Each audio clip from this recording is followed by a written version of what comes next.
rane.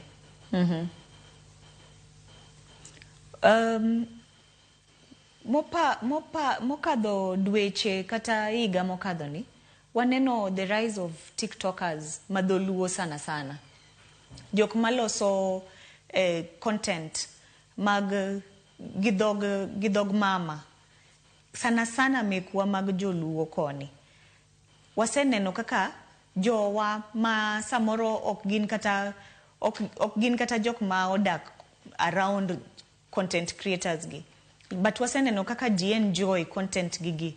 Waseneno kaka different messages osebedo passed katiyo gi TikTokers gi. Ntie kijana moro miluongo ni Gabiro, mtu necessary. Gabiro en kijana ma ohero chapat. To kako wacho chapade no, kako wacho chapede gego.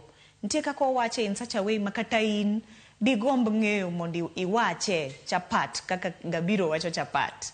So gik machal kamano mopogre kamano, content creators mopogre waseneno bende ka ngima gi change. Nkech ne giwere gi dongere. Koro giamua ni wan dhowa ni ema wadwa thogodo. Wadwa thogodo in which way? Wadwa thogodo niya, ni ntie jowa moko ma dongere gi kata dho Kiswahili ni oromo. Yani dho Kiswahili ni iwacho kila mahali, dongere ni iwacho kila mahali. Lakini what if anya explain ni mok tedo chapat ni gidhowa moro ma okochuno